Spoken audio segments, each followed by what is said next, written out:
Hi all, welcome back to my channel. ನಾವಿವತ್ತಿನ ಈ ವಿಡಿಯೋದಲ್ಲಿ ಪಾಕ ಇಲ್ಲದೆ ಬಾಯಲ್ಲಿಟ್ಟರೆ ಕರಗುವಷ್ಟು ಮೃದುವಾಗಿ ರವೆ ಲಡ್ಡುನ ಯಾವ ಥರ ಮಾಡ್ಕೊಳ್ಳೋದು ಅಂತ ಈ ವಿಡಿಯೋದಲ್ಲಿ ತಿಳಿಸ್ಕೊಡ್ತಾ ಇದ್ದೀನಿ. ಈಗ ಶ್ರಾವಣ ಸ್ಟಾರ್ಟ್ ಆಗಿದೆ. ಸಾಲಾಗಿ ಹಬ್ಬಗಳು ಬರುತ್ತೆ. ಪಂಚಮಿ ವರಮಹಾಲಕ್ಷ್ಮಿ ಹಬ್ಬಕ್ಕೆ ದೇವರಿಗೆ ನೈವೇದ್ಯ ಇಡೋದಕ್ಕೆ ಸಿಂಪಲ್ಲಾಗಿ ಮನೆಯಲ್ಲಿ ಈ ಥರ ರವೆ ಲಡ್ಡುನ ನೀವು ಮಾಡ್ಕೊಳ್ಳಿ. 2 ಕಪ್ ರವೆ ಇದ್ದರೆ ಸಾಕು.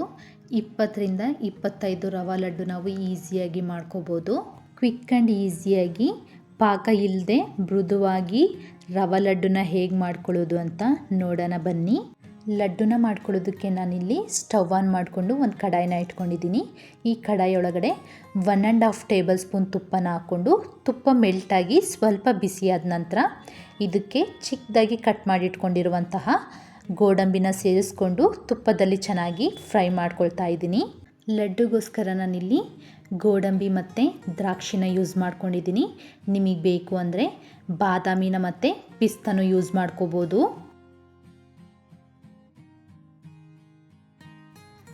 ಗೋಡಂಬಿ ಈಗ ಗೋಲ್ಡನ್ ಬ್ರೌನ್ ಕಲರ್ ಬರೋದಕ್ಕೆ ಸ್ಟಾರ್ಟ್ ಆಗಿದೆ. ಈಗ ಇದಕ್ಕೆ ದ್ರಾಕ್ಷಿನ ಸೇರಿಸ್ಕೊಂಡು ದ್ರಾಕ್ಷಿನೂ ತುಪ್ಪದಲ್ಲಿ ಫ್ರೈ ಮಾಡ್ಕೊಳ್ತಾ ಇದ್ದೀನಿ. ನಾನಿಲ್ಲಿ ಸ್ಟಾರ್ಟಿಂಗು ದ್ರಾಕ್ಷಿನ ಸೇರಿಸ್ಕೊಂಡಿಲ್ಲ. ಆ ಥರ ಮಾಡ್ಕೊಳ್ಳೋದ್ರಿಂದ ದ್ರಾಕ್ಷಿ ಬೇಗ ಫ್ರೈ ಆಗುತ್ತೆ, ಗೋಡಂಬಿ ಫ್ರೈ ಆಗೋದಿಲ್ಲ, ಹಸಿಯಾಗಿ ಹಾಗೆ ಇರುತ್ತೆ. ಅದಕ್ಕೋಸ್ಕರ ನಾನು ಗೋಡಂಬಿ 50% ಫ್ರೈ ಆದ ನಂತರ ದ್ರಾಕ್ಷಿನ ಸೇರಿಸ್ಕೊಂಡು ಫ್ರೈ ಮಾಡ್ಕೊಂಡಿದ್ದೀನಿ. ನೋಡ್ತಾ ಇದ್ದೀರಲ್ಲ, ಗೋಡಂಬಿ ದ್ರಾಕ್ಷಿನ ಚೆನ್ನಾಗಿ ಫ್ರೈ ಮಾಡ್ಕೊಂಡಿದ್ದಾಗಿದೆ. ಈಗ ಇದನ್ನು ಒಂದು ಬೌಲಿಗೆ ತೆಗೆದಿಟ್ಕೊಂಡು ಪಕ್ಕಕ್ಕೆ ಎತ್ತಿಟ್ಕೊಳ್ಳೋಣ. ಈಗ ಇದೇ ಕಡೆಗೆ 2 ಕಪ್ಪಷ್ಟು ಸೂಜಿ ರವೆ, ಚಿಕ್ಕ ರವೆನ ಸೇರಿಸ್ಕೊಂಡು ಲೋ ಫ್ಲೇಮಲ್ಲಿ ಚೆನ್ನಾಗಿ ಹುರ್ಕೋಬೇಕು. ನಾವು ಎಷ್ಟು ಚೆನ್ನಾಗಿ ರವೆನ ಹುರ್ಕೊಳ್ತೀವೋ ಲಡ್ಡು ಅಷ್ಟು ಟೇಸ್ಟಿಯಾಗಿ ಬರುತ್ತೆ. ರವೆ ಲಡ್ಡು ಮಾಡಬೇಕಾದ್ರೆ ಒಂದು ನೆನಪಲ್ಲಿ ಇಟ್ಕೊಳ್ಳಿ, ಲೋ ಫ್ಲೇಮಲ್ಲಿ ಇಟ್ಕೊಂಡು ರವೆನ ಚೆನ್ನಾಗಿ ಹುರ್ಕೋಬೇಕು. ಕಂಟಿನ್ಯೂಯಸ್ ಆಗಿ ತಿರುಗಿಸ್ಕೊಳ್ತಾನೆ ಇರಬೇಕು, ರವೆನ ಸೀದಿಸ್ಕೊಳ್ಳೋದಕ್ಕೆ ಹೋಗಬಾರ್ದು. ನೋಡ್ತಾ ಇದ್ದೀರಲ್ಲ, ರವೆದು ಕಲರ್ ಚೇಂಜ್ ಆಗಿದೆ. ಈ ಥರ ರವೆ ಕಲರ್ ಚೇಂಜ್ ಆಗೋದಕ್ಕೆ 15ರಿಂದ 20 ನಿಮಿಷ ಟೈಮ್ ತೊಗೊಳುತ್ತೆ. ಲೋ ಫ್ಲೇಮಲ್ಲೇ ಇಟ್ಕೊಂಡು ನಾನು ಚೆನ್ನಾಗಿ ಹುರ್ಕೊಂಡಿದ್ದೀನಿ. ಲೋ ಫ್ಲೇಮಲ್ಲಿ ಇಟ್ಕೊಂಡು ನಾವು ರವೆನ ಚೆನ್ನಾಗಿ ಹುರ್ಕೊಂಡ್ರೆ ಗೋಡಂಬಿ ಹುರ್ಕೋಬೇಕಾದ್ರೆ ಯಾವ ಥರ ಸ್ಮೆಲ್ ಬರುತ್ತೋ ಅದೇ ಥರ ಸ್ಮೆಲ್ ಬರುತ್ತೆ. ಆವಾಗ ಪರ್ಫೆಕ್ಟಾಗಿ ರವೆ ಹುರ್ಕೊಂಡಿದ್ದೀವಿ ಅಂತ ಅರ್ಥ. ಈಗ ಇದಕ್ಕೆ ನಾವು ಯಾವ ಕಪ್ ಅಳತೆಯಲ್ಲಿ ರವೆನ ತೊಗೊಂಡಿದ್ವೋ ಅದೇ ಕಪ್ ಅಳತೆಯಲ್ಲಿ 1 ಕಪ್ಪಷ್ಟು ಚಿಕ್ಕದಾಗಿ ತುರಿದಿಟ್ಕೊಂಡಿರುವಂತಹ ಕೊಬ್ಬರಿನ ಸೇರಿಸ್ಕೊಂಡು 2ರಿಂದ 3 ನಿಮಿಷ ಚೆನ್ನಾಗಿ ಹುರ್ಕೋಬೇಕು. ನಾನಿಲ್ಲಿ ಕೊಬ್ಬರಿ ಮೇಲಿರೋ ಬ್ಲ್ಯಾಕ್ ಪಾರ್ಟ್ನೆಲ್ಲ ತೆಕ್ಕೊಂಡು ವೈಟ್ ಪಾರ್ಟ್ ಮಾತ್ರ ಚಿಕ್ಕದಾಗಿ ತುರ್ಕೊಂಡು ತೊಗೊಂಡಿದ್ದೀನಿ. ನಿಮಗೆ ಬೇಕು ಅಂದರೆ ಗ್ರೈಂಡ್ ಮಾಡ್ಕೊಂಡಾದರೂ ತೊಗೋಬೋದು. ಕೊಬ್ಬರಿನ ಹಾಕ್ಕೊಂಡು 2ರಿಂದ 3 ನಿಮಿಷ ಚೆನ್ನಾಗಿ ಹುರ್ಕೊಂಡಿದ್ದಾದಮೇಲೆ ನಾವು ಯಾವ ಕಪ್ ಅಳತೆಯಲ್ಲಿ ರವೆನ ತೊಗೊಂಡಿದ್ವೋ ಅದೇ ಕಪ್ ಅಳತೆಯಲ್ಲಿ 1 ಕಪ್ಪಷ್ಟು ಸಕ್ಕರೆನ ಸೇರಿಸ್ಕೊಂಡು ಮೀಡಿಯಮ್ ಫ್ಲೇಮಲ್ಲಿ ಚೆನ್ನಾಗಿ ಹುರ್ಕೊಳ್ಳೋಣ. 2 ಕಪ್ ರವೆಗೆ 1 ಕಪ್ ಸಕ್ಕರೆ ಸಾಕಾಗುತ್ತೆ. ನಿಮಗೆ ಎಕ್ಸ್ಟ್ರಾ ಸ್ವೀಟ್ ಬೇಕು ಅಂತಂದರೆ 1.5 ಕಪ್ಪು ಸಕ್ಕರೆನ ಯೂಸ್ ಮಾಡ್ಕೋಬೋದು. ಸಕ್ಕರೆನ ಪೌಡರ್ ಮಾಡಿಕೊಂಡು ತೊಗೋಬೇಕಂತ ಏನಿಲ್ಲ, ಈ ಥರ ಡೈರೆಕ್ಟಾಗಿ ಸೇರಿಸ್ಕೊಂಡ್ರೆ ಹೀಟಿಗೆ ಸಕ್ಕರೆ ಕರಗೋಗುತ್ತೆ. ಇದಕ್ಕೆ ಈಗ 1/2 ಟೀ ಸ್ಪೂನಷ್ಟು ಏಲಕ್ಕಿ ಪೌಡರ್ನ ಸೇರಿಸ್ಕೊಂಡು ಎಲ್ಲ ಒಂದು ಸಲ ಚೆನ್ನಾಗಿ ಮಿಕ್ಸ್ ಮಾಡ್ಕೊಳ್ತಾ ಇದ್ದೀನಿ. ಲಡ್ಡು ಅಲ್ಲಿ ನಿಮಗೆ ಏಲಕ್ಕಿ ಪೌಡರ್ದು ಫ್ಲೇವರ್ ಜಾಸ್ತಿ ಬೇಕು ಅಂದರೆ 1 ಟೀ ಸ್ಪೂನಷ್ಟು ಏಲಕ್ಕಿ ಪೌಡರ್ನ ಹಾಕ್ಕೊಳ್ಳಿ. ಏಲಕ್ಕಿ ಪೌಡರ್ನ ಸೇರಿಸ್ಕೊಂಡು ಚೆನ್ನಾಗಿ ಎಲ್ಲ ಒಂದು ಸಲ ಮಿಕ್ಸ್ ಮಾಡ್ಕೊಂಡಿದ್ದಾದಮೇಲೆ ಸ್ಟವ್ ಆಫ್ ಮಾಡಿಕೊಂಡು ನಾವು ಯಾವ ಕಪ್ ಅಳತೆಯಲ್ಲಿ ರವೆನ ತೊಗೊಂಡಿದ್ವೋ ಅದೇ ಕಪ್ ಅಳತೆಯಲ್ಲಿ 1 ಕಪ್ಪಷ್ಟು ಉಗುರು ಬೆಚ್ಚಗಿರುವಂತಹ ಹಾಲನ್ನ ಸೇರಿಸ್ಕೊಂಡು ಎಲ್ಲ ಒಂದು ಸಲ ಮಿಕ್ಸ್ ಮಾಡ್ಕೊಳ್ಳಿ. ಹಸಿ ಹಾಲು ಮತ್ತು ತುಂಬ ಬಿಸಿ ಇರುವಂತಹ ಹಾಲನ್ನ ಸೇರಿಸ್ಕೊಳ್ಳೋದಕ್ಕೆ ಹೋಗಬೇಡಿ, ಉಗುರು ಬೆಚ್ಚಗಿರುವಂತಹ ಹಾಲನ್ನೇ ಸೇರಿಸ್ಕೋಬೇಕು.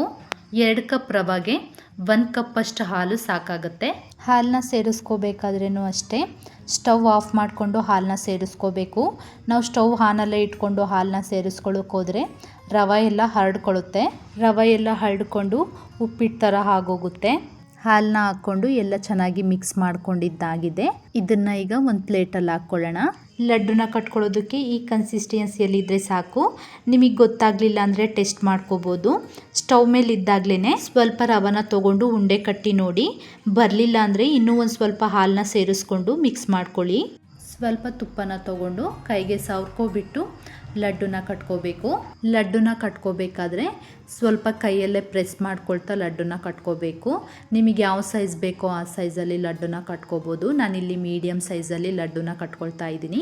ಈಗ ಇದಕ್ಕೆ ನಾವಾಗಲೇ ಏನು ಡ್ರೈ ಫ್ರೂಟ್ಸ್ ಫ್ರೈ ಮಾಡಿ ಇಟ್ಕೊಂಡಿದ್ವಲ್ಲ ಅದನ್ನು ಒಂದೊಂದೇ ತೊಗೊಂಡು ಲಡ್ಡು ಮೇಲೆ ಇಟ್ಕೊಳ್ತಾ ಇದ್ದೀನಿ. ಈ ಥರ ಲಡ್ಡು ಮೇಲೆ ಡ್ರೈ ಫ್ರೂಟ್ಸ್ ಇಡೋದ್ರಿಂದ ಲಡ್ಡು ತುಂಬ ಚೆನ್ನಾಗಿ ಅಟ್ರಾಕ್ಟಿವ್ ಆಗಿ ಕಾಣಿಸುತ್ತೆ. ನಿಮಗೆ ಬೇಡ, ನಿಮ್ಮ ಹತ್ರ ಟೈಮ್ ಇಲ್ಲ ಅಂತಂದರೆ ರವಾದೊಳಗಡೆ ಎಲ್ಲ ಮಿಕ್ಸ್ ಮಾಡಿಕೊಂಡು ಲಡ್ಡುನ ಕಟ್ಕೋಬೋದು. ಇದೇ ಥರ ಉಳಿದಿರೋ ಲಡ್ಡುನೆಲ್ಲ ಕಟ್ಕೊಳ್ಳೋಣ. ನಾನಿಲ್ಲಿ ಮೀಡಿಯಮ್ ಸೈಜಲ್ಲಿ ಲಡ್ಡುನ ಕಟ್ಕೊಂಡಿರೋದ್ರಿಂದ 15 ಲಡ್ಡು ರೆಡಿಯಾಗಿದೆ. ನೀವೇನಾದರೂ ಚಿಕ್ಕ ಸೈಜಲ್ಲಿ ಲಡ್ಡುನ ಕಟ್ಕೊಂಡ್ರೆ 20ರಿಂದ 25 ಲಡ್ಡು ರೆಡಿಯಾಗುತ್ತೆ.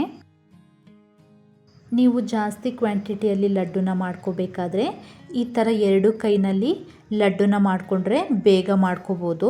ಮತ್ತೆ ಎಷ್ಟು ಮಾಡಿಕೊಂಡ್ರೂ ಟಯರ್ಡ್ ಅನಿಸೋದಿಲ್ಲ. 10 to 15 ಡೇಸ್ ಇಟ್ಟರೂ ಈ ಲಡ್ಡು ಹಾಳಾಗೋದಿಲ್ಲ.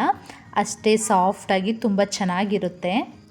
ನೋಡಿದ್ರಲ್ಲ, ಕ್ವಿಕ್ ಆ್ಯಂಡ್ ಈಸಿಯಾಗಿ ಪಾಕ ಇಲ್ಲದೆ ಬಾಯಲ್ಲಿಟ್ಟರೆ ಕರಗುವಷ್ಟು ಮೃದುವಾಗಿ ರವೆ ಲಡ್ಡುನ ಹೇಗೆ ಮಾಡ್ಕೊಳ್ಳೋದು ಅಂತ ಮಿಸ್ ಮಾಡಿದೆ. ಈಗ ಬರೋ ಪಂಚಮಿಗೆ ಮತ್ತು ವರಮಹಾಲಕ್ಷ್ಮಿ ಹಬ್ಬಕ್ಕೆ ನೀವು ಒಂದ್ಸಲ ಟ್ರೈ ಮಾಡಿ. ನಿಮಗೂ ಈ ವಿಡಿಯೋ ಇಷ್ಟ ಆದರೆ ಇನ್ನಷ್ಟು ಈಸಿ ಆ್ಯಂಡ್ ಟೇಸ್ಟಿ ಕುಕ್ಕಿಂಗ್ ವಿಡಿಯೋಗೋಸ್ಕರ ಪ್ಲೀಸ್ ಲೈಕ್ ಮಾಡಿ, ಶೇರ್ ಮಾಡಿ, ಹಾಗೆ ಸಬ್ಸ್ಕ್ರೈಬ್ ಮಾಡ್ಕೊಳ್ಳಿ. ಸಬ್ಸ್ಕ್ರೈಬ್ ಮಾಡಿಕೊಂಡು ಪಕ್ಕದಲ್ಲಿರೋ ಬೆಲ್ ಐಕಾನ ಕ್ಲಿಕ್ ಮಾಡಿ. ನಾನಿಡೋ ಪ್ರತಿಯೊಂದು ವೀಡಿಯೋಸು ನೋಟಿಫಿಕೇಷನಲ್ಲಿ ನಿಮಗೆ ಬೇಗ ರೀಚ್ ಆಗುತ್ತೆ. Thank you for watching. Next ವಿಡಿಯೋದಲ್ಲಿ ಸಿಗೋಣ. ಬಾಯ್.